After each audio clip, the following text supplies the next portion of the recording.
Salam, bu günləri Olimpiyada RFO'nun ilk mərhələsinin 10-cu sinif suallarının izahına baxacağıq. Demək, bizdə soruşur ki, birinci sualda adi dərəcədə olan sifətləri müəyyən edin. Baxırıq nəyə? Bumbuz demişik ki, adi dərəcədə olan sifətdir. Nəyə görə? Çünki buz isimdir. Bu artıranda yenə də adi dərəcədə olan sifət yaradırıq. Baxırıq kəm hövsələyə. Kəm hövsələ hövsələ isim idi. Kəm hövsələ artıranda artıq necə adam? Kəm hövsələ adam sifət əmələ gəlir.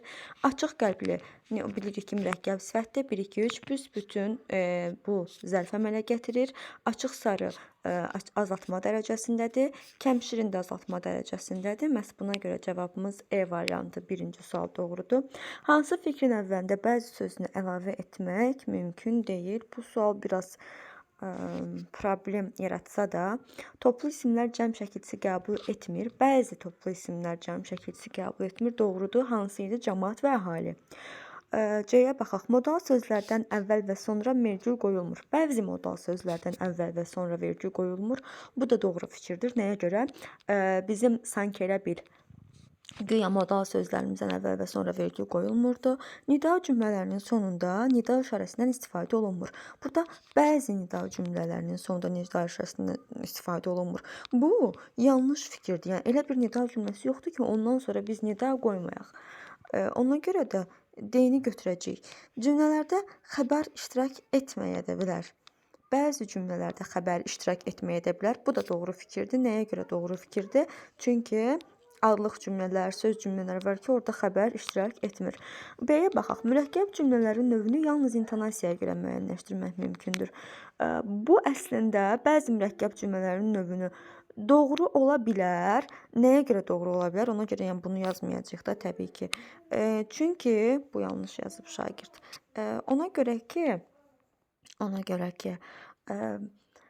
bəzi mürəkkəb cümlələrdə, məsəl üçün probilsiz mürəkkəb cümlələr var ki, zaman əlaqəsi biz orada intonasiyaya görə müəyyənləşdirə bilirik. Sonra keçirik 3-cü suala. Nümunə ilə bağlı cədvəldəki uyğunluğu doğru fikir lazımdır bizə. Cümlədə həm sifət, həm də təyin işlənmişdir. Deyilənə görə onun atası məşhur el sənətkarı olmuşdur. El sənətkarı olmuşdur. Nə? El sənətkarı. Kim? Onun atası necə el sənətkarı olmuşdur?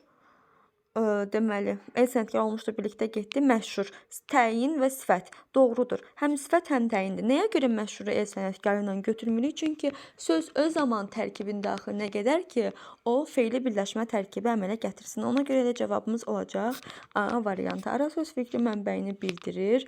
Burada doğrudur, qarşısına yanlış yazıblar. İsmin 2 müxtəlif halında olan sözlər var. Burada 3 halı var. Deyilənə olur, deməli, yönlük halda. İstinad bildirən qoşma işlənmişdir.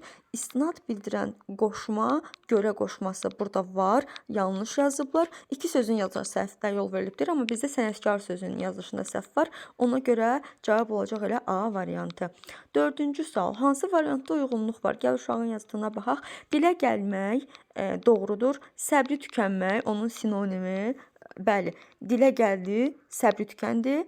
Antonimi də hövsələsini basmaq. Bu da doğru fikirdir. Ola bilməz, gücləndirmək var. Zəhləsi getdi, xoşu gəldi. Sinonim deyil, antonimdir. Xəcalət çəkdi, amma ürəyinə yatdı. Bunun heç dəxli yoxdur bir-birinə. Dünyadan köçmək, dünya görmək. Bunun nə dəxli var ki? Dünyadan köçdü, dünya gördü. Dünya görmək, gəzmək, səyahət etməkdir. Sonra 5-ə baxırıq. Müasir tibb və əczaçılıq sahəsində bitkilərdən istifadə qədim sivilizasiyaların təcrübələrinə qədər gedib çıxır. Bugün də dərman bitkiləri anlayışı müasir həyat tərzinin təbiətə qayıdılışı, ideallaşdırılması ilə bütün dünyada məşhurlaşan bir trendin mühüm mövzularından birinə çevrilib. Təbiətin insanlığa bəxş etdiyi bu şəfa mənbələri, müasir elm və texnologiyanın töhfələri sayəsində gələcəkdə də ümid mənbəyi olmağa davam etdirəcək. Bugün bir çox yoluxucu xəstəliklərin müalicəsində, deməli, burada heç yoluxucu xəstəliklərdən danışılmır. Buna görə də dünyada alternativ tibb təriqətlərinin müasir tibb metodlarını geridə qoyduğu bir həqiqətdir. Buna görə də deyir, dünyada alternativ tibb tətbiqlərinin yox, burada da dəxli yoxdur axı. Keçmişdə olduğu kimi bugün də müalicə və sağlam həyat tərzi üçün bitki mənbələrindən istifadə edilir. Aha, bu cavab kimi ola bilər? Qoy baxaq. Yeni bitki növlərinin kəşfi ilə alternativ tip sayəsindəki tərəqqi müasir tibbin müalicə üsullarının şübhə altına alınmasına. Xeyr, burada şübhədən söhbət getmir. Çünki davamında bizə deyir ki, müasir elm və texnologiyanın töhfələri sayəsində gələcəkdə də ümid mənbəyi olaraq davam edəcək. Baxaq sonra davam edək. Ənənəvi həyat tərzindən müasir həyata keçiddə insanlar şəfalı bitkiləri yenidən şərh edərək təsnif ediblər. Təbiətin insanlığa bəxş etdiyi bu şəfa mənbələri ola bilər əslində. Bu da uyğun gəlir. Yəqin ki, elə cavabımız olacaq. C niyə olmayacaq? Bu gün də müalicəvi bitki mənbələrindən istifadə edilir. Əslində C də uyğun gəlir. Burada iki başlı sual oxşur bu sual. Amma E daha uyğundur. Nəyə görə? Çünki deyir ki, şərh edərək təsnif ediblər və sonra deyir ki, həmin bu şəfa mənbələri gələcəkdə də ümid mənbəyi olmaqla davam edəcəklər. 5 suala qədər izah bu qədər.